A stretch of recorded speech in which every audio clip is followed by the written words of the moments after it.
የኤፌሶን መጽሐፍ ጸሐፊ ጳውሎስ ሲሆን የጻፈበት ታይም በ60 ኤዲ ሲሆን ሮም ውስጥ ሆኖ ነው የጻፈው። በአጠቃላይ ኤፌሶን፣ ፊልጵስዩስ፣ ቆላሲስ እነዚህ ሶስቱ መልእክቶች የተጻፉት በ60 ኤዲ ላይ ሮም ሆኖ ነው።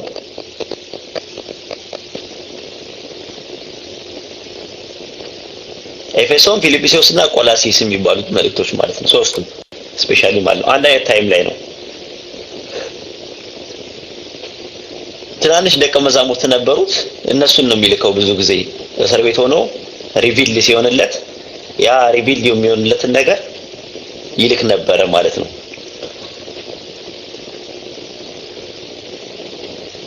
አንደኛ ተሰሎንቄና ሁለተኛ ተሰሎንቄ ጳውሎስ በ50 ኤዲ ነው የጻፈው። በ50 ኤዲ ነው የጻፈው። የት ሆኖ? ቆሮንቶስ ውስጥ ሆኖ ነው የጻፈው። ቆሮንቶስ ውስጥ ሆኖ ነው የጻፈው ማለት ነው። አንደኛ ጢሞቴዎስና ሁለተኛ ጢሞቴዎስን ደግሞ በ61 ኤዲ መቄዶንያ በምትባል ቦታ ላይ ነው የጻፈው። መቄዶንያ በምትባል ቦታ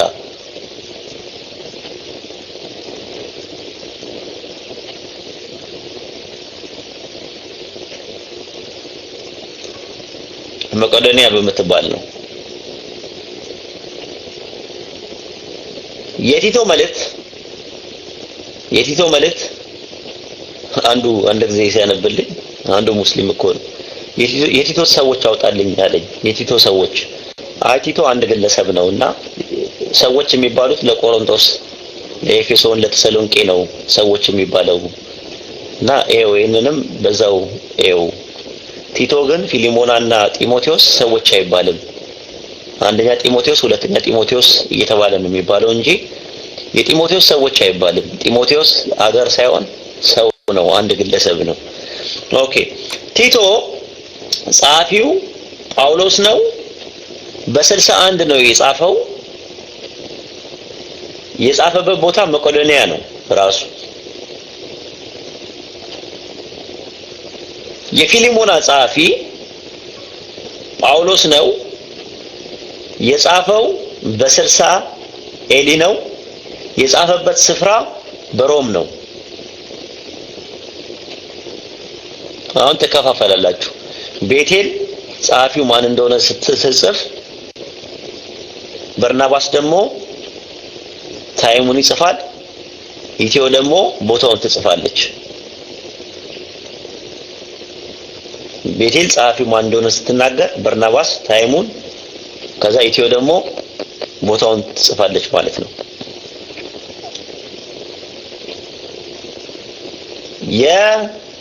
የዕብራውያን መልእክት ጸሐፊ ጳውሎስ ነው ጸሐፊው። የጻፈበት ታይም በ61 ኤዲ ነው።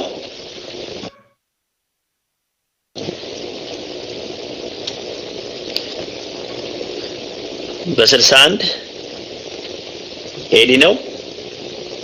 የጻፈበት ቦታ ሮም ሆኖ ነው።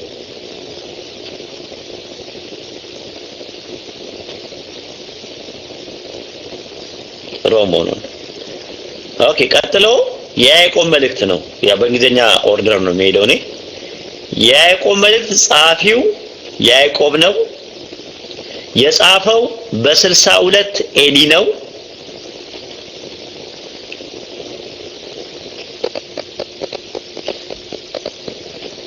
የጻፈው ኢየሩሳሌም ሆኖ ነው። በነገራችን ላይ የኢየሩሳሌም ኤጲስቆጶስ ነበር እሱ ራሱ።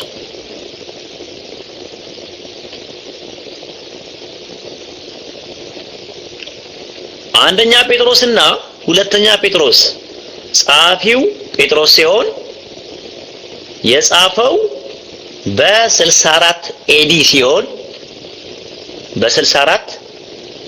ሲሆን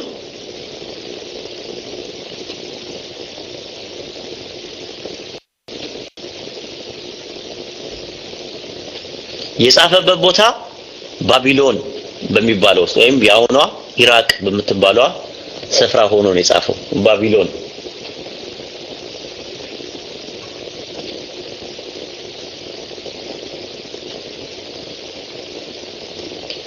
አንደኛ ዮሐንስ መልእክት፣ ሁለተኛ ዮሐንስ መልእክት፣ ሶስተኛ ዮሐንስ መልእክት ጸሐፊው ዮሐንስ ሲሆን የጻፈው በ98 ኤዲ ነው። በ98 ኤዲ የጻፈበት ቦታ በኤፌሶን ሆኖ ነው።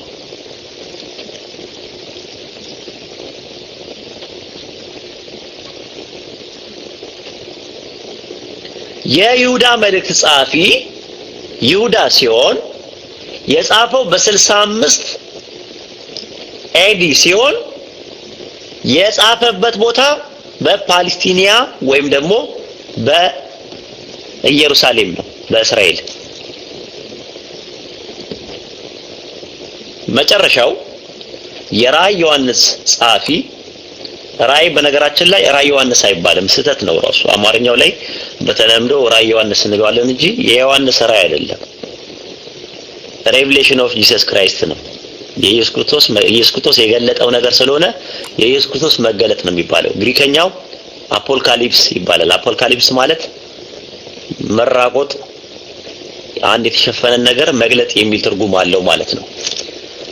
ራእይ ዮሐንስ ጸሐፊ ዮሐንስ ሲሆን ዮሐንስ ደቀ መዝሙሩ የኢየሱስ ደቀ መዝሙር የወደው የነበረው ደቀ መዝሙር የተጻፈበት ታይም በ96 ኤዲ ሲሆን በ96 ኤዲ ሲሆን ቦታው ደግሞ ፍጥሞን በምትባል ፓትሞን ወይም ደግሞ ፍጥሞን በምትባል ደሴት ውስጥ ሆኖ በጌታ ቀን ሆኖ ነው የጻፈው ማለት ነው። እንግዲህ ጸሐፊዎቹ እነዚህ ናቸው።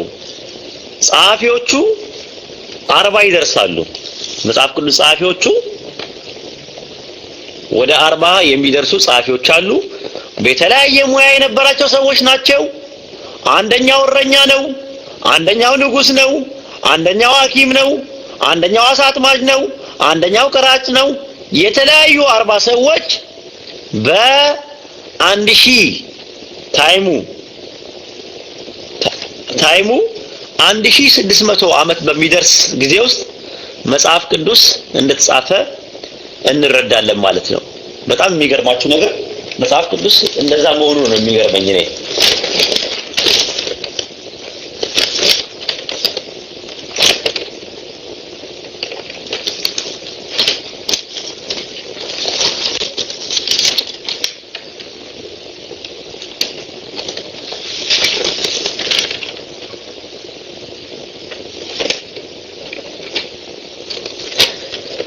እና ኦኬ